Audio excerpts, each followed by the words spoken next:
Shalom, Bapak Ibu yang dikasihi Tuhan. Ada satu seri pengajaran yang penting tentang Roh Kudus yang saya beri judul. Tema besarnya adalah tanda kamu disertai Roh Kudus. Mengapa saya katakan penting? Sebab bagi hidup orang percaya, orang yang beriman mengetahui tanda-tanda bahwa hidupmu disertai oleh Roh Kudus atau tidak merupakan satu hal yang paling penting dalam hidup orang Kristen, karena menjadi satu-satunya pintu masuk agar kita bisa menikmati seluruh janji Tuhan yang tertulis di dalam Alkitab. Terutama berkat keselamatan dalam hidup yang kekal dan berkat-berkat lainnya yang kita butuhkan dalam kehidupan ini untuk memuliakan nama Tuhan. Bapak Ibu yang dikasihi oleh Tuhan, mari kita belajar dengan seri yang baru, yaitu judul besarnya adalah Tanda Kamu Disertai Roh Kudus. Bapak Ibu, untuk video yang pertama, saya memberikan judul Siapakah Roh Kudus itu?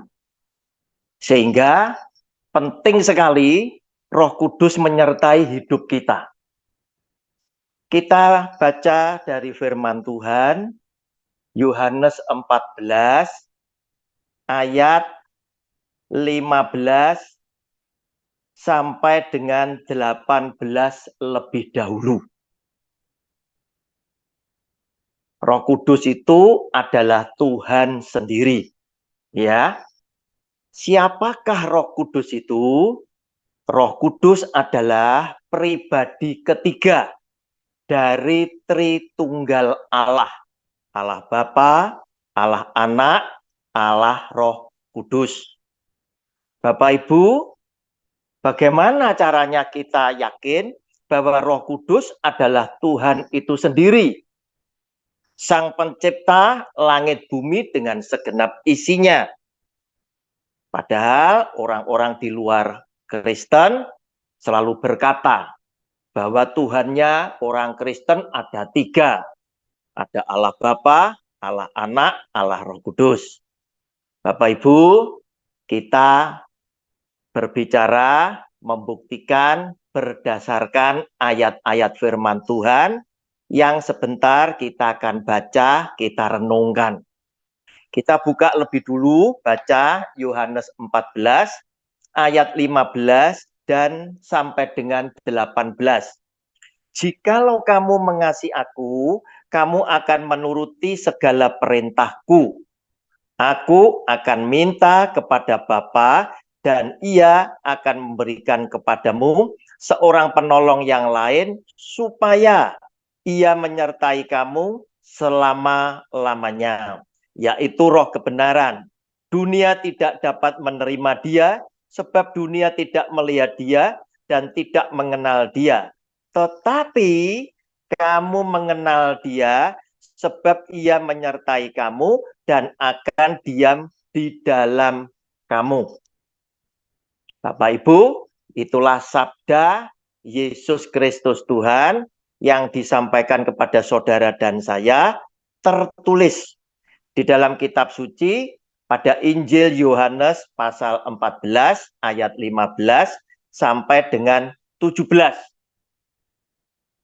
Nah, saudara, di sini kuncinya adalah jikalau kamu mengasihi aku, kamu akan menuruti segala perintahku.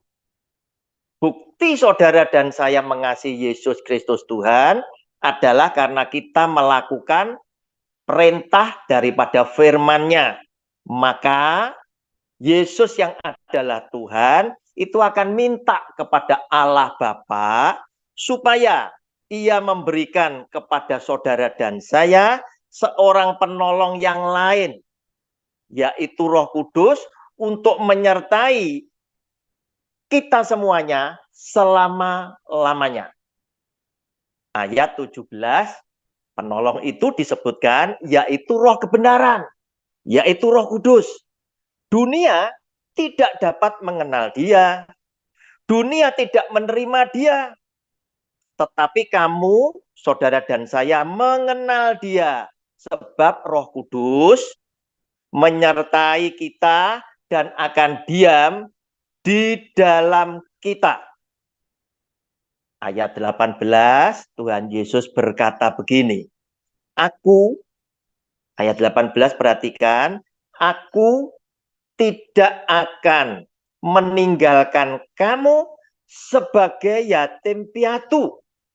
Aku datang kembali kepadamu. Nah, saudara, sabda Kristus ini patut kita renungkan. Bukankah Tuhan Yesus nanti mati di atas kayu salib, pada hari ketiga dia dibangkitkan, dia menampakkan diri selama 40 hari, kemudian dia naik ke surga, disaksikan dengan 500 pasang mata.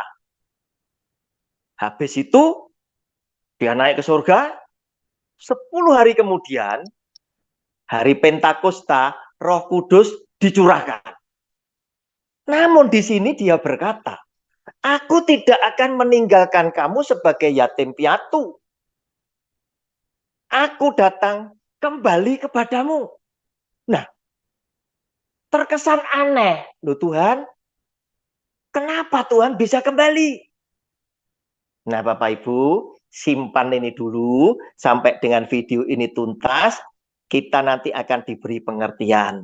Ternyata ayat ke-18 ini tadi ya menggenapkan apa yang pernah dikatakan oleh Tuhan Yesus pada Matius 28 ayat yang ke-20. Yaitu tentang amanat agung. Kalau kita baca mulai 19, 20, itu adalah amanat agung.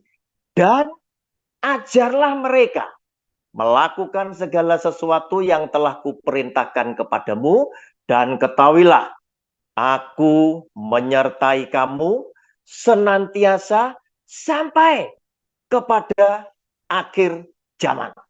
Nah, saudara, dia menyertai saudara dan saya sampai kepada akhir zaman, ya. Lu padahal semua saksi mata melihat Tuhan Yesus naik ke surga. Mengapa demikian? Bapak Ibu, simpan dulu ya, teka-teki ini disimpan dulu. Bagaimana bisa Tuhan Yesus menyertai kita? Padahal di dalam ayat 17 tadi, yang menyertai kita adalah Roh Kudus. Muncul dalam teka-teki pikiran kita, apakah Tuhan Yesus bersama Roh Kudus ada di dalam kita? Kita baca selanjutnya ayat 19 sampai dengan 21. Tinggal sesaat lagi, dan dunia tidak akan melihat aku lagi. Tetapi kamu melihat aku, sebab aku hidup, dan kamu pun akan hidup. Saudara, dunia tidak akan lihat dia. Karena mereka tidak menyaksikan penampakan daripada Tuhan Yesus. Mereka yang menyaksikan adalah kematian dia. Tetapi kamu melihat aku, sebab aku hidup. Karena dia menampakkan diri, dia bangkit. Dan, saudara, kamu pun akan hidup. Pada waktu itulah kamu akan tahu bahwa aku di dalam Bapakku. Bapak Ibu dicatat, aku Yesus di dalam Bapakku, ada di dalam Allah Bapa. Dan kamu, saudara dan saya, kita semuanya di dalam aku, di dalam Tuhan Yesus. Kita ada di dalam Tuhan Yesus.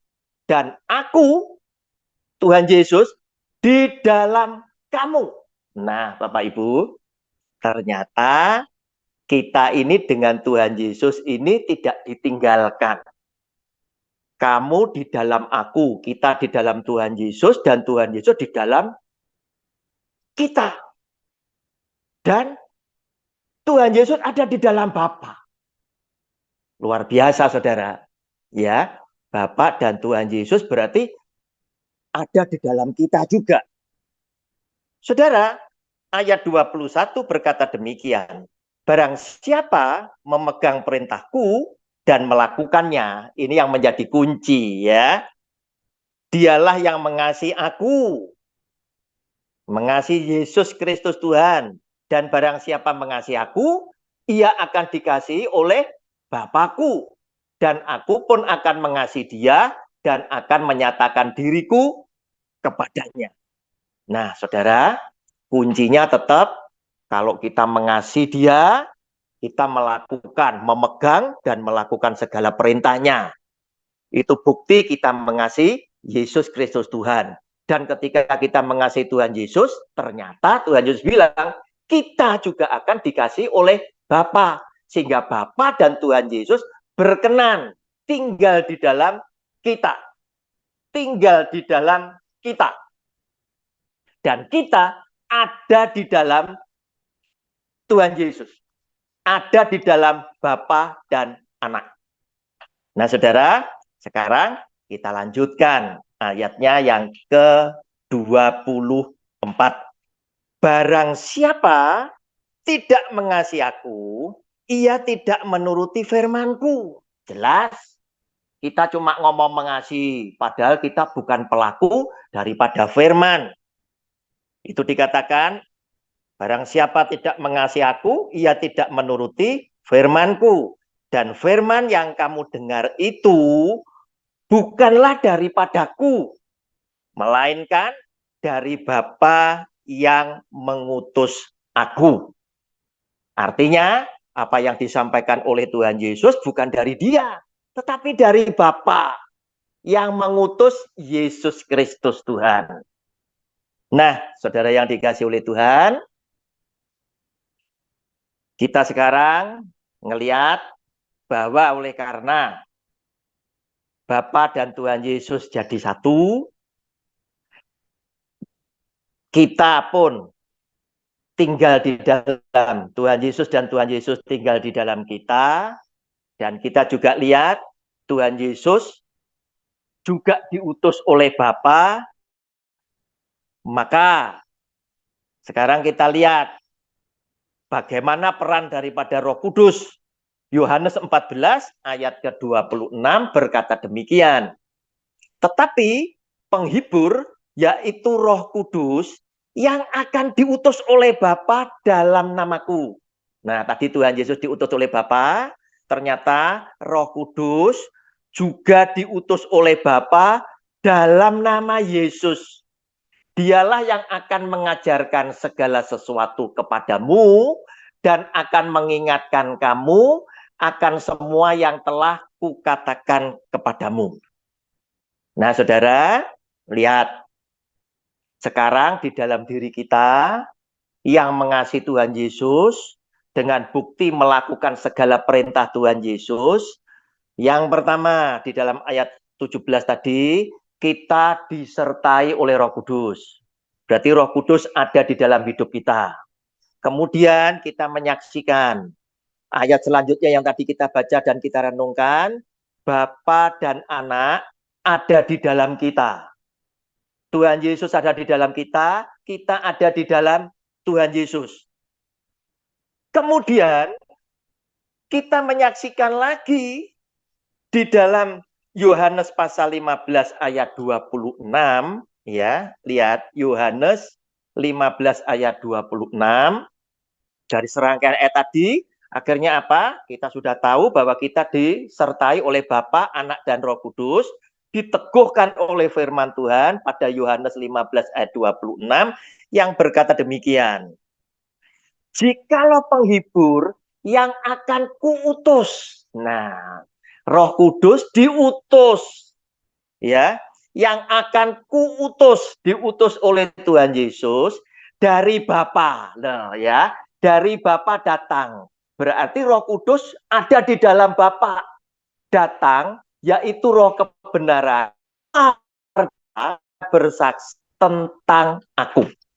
Nah, saudara yang dikasih oleh Tuhan, lihat, Roh Kudus ada di dalam Bapa.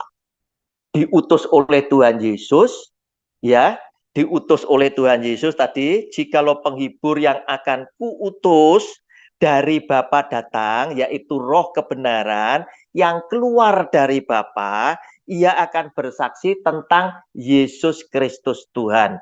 Tidak ada yang lain. Garis bawahi tebal-tebal, karena nanti akan menentukan ciri-ciri orang yang disertai oleh Roh Kudus itu seperti apa. Dan Anda bisa ngukur apakah hidupmu itu disertai oleh Roh Kudus. Roh Kudus yang ada di dalam saudara dan saya hanya akan bersaksi tentang Yesus Kristus Tuhan. Dan Roh Kudus itu yang keluar dari Bapa. Nah, saudara, Yesus Kristus Tuhan itu bilang pada Yohanes 10 ayat yang ke-30 ya. Dia bersabda demikian, "Aku Tuhan Yesus dan Bapa adalah satu." Nah, sehingga dari serangkaian pembacaan firman Tuhan dan yang sudah kita renungkan tadi, akhirnya kita menyimpulkan bahwa Bapa, Allah Anak, Allah Roh Kudus itu jadi satu. Ada di dalam satu persekutuan yang indah yang tidak terpisahkan satu dengan yang lainnya, yang selalu hadir di dalam setiap aspek kehidupan, segi kehidupan saudara dan saya sebagai orang yang mengasihi Yesus Kristus Tuhan dengan bukti melakukan segenap firman yang disampaikan oleh Kristus. Itu ada di dalam hidup kita. Oleh karena itulah dari ayat-ayat tadi muncullah doktrin Tritunggal Allah atau Trinitas, yaitu Allah Bapa, Allah Anak, Allah Roh Kudus adalah tiga pribadi yang berbeda, tetapi ketiga pribadi yang berbeda ini dalam satu hakikat. Tiga pribadi dalam satu keesaan Tuhan. Karena ketiga pribadi yang berbeda ini tidak pernah terpisahkan satu dengan yang lainnya. Mereka bertiga selalu ada di dalam satu persekutuan yang indah, yang ada hadir dalam setiap segi kehidupan dari anak-anak Tuhan, yaitu saudara dan saya, yang mengasihi Yesus Kristus Tuhan dengan bukti melakukan semua firman Tuhan di dalam hidupnya sehari-hari. Siapa Roh Kudus itu? Kita simpulkan, dia adalah Tuhan sendiri. Tepatnya adalah pribadi ketiga dari Tritunggal Allah. Dia adalah Tuhan, dia adalah Allah, Sang Pencipta, yang selalu ada untuk menyertai kita. Dia menyertai kita bersama dengan Tuhan Yesus, juga bersama dengan Allah Bapa, seperti kesaksian firman Tuhan yang tertulis di dalam Alkitab, yang tadi sudah kita baca dan kita renungkan, yaitu ada pada Yohanes 14 ayat 15 sampai dengan 26, kemudian ditambah lagi dengan Yohanes 15 ayat 26, kemudian ditambah lagi dengan Yohanes 10 ayat 30. Bapak Ibu, silakan dicatat, saya ulang.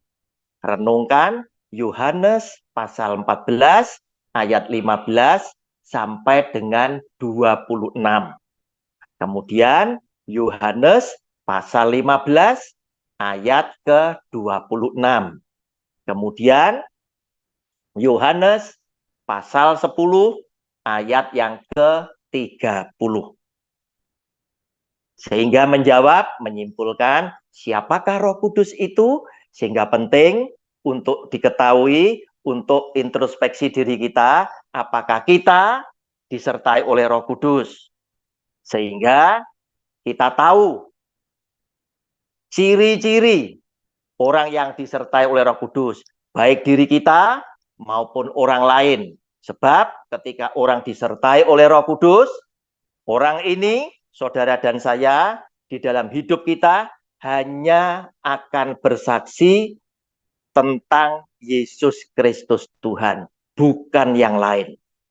Tuhan Yesus memberkati saudara bersama keluarga, sebagaimana Tuhan Yesus sudah memberkati saya bersama dengan keluarga saya. Amin.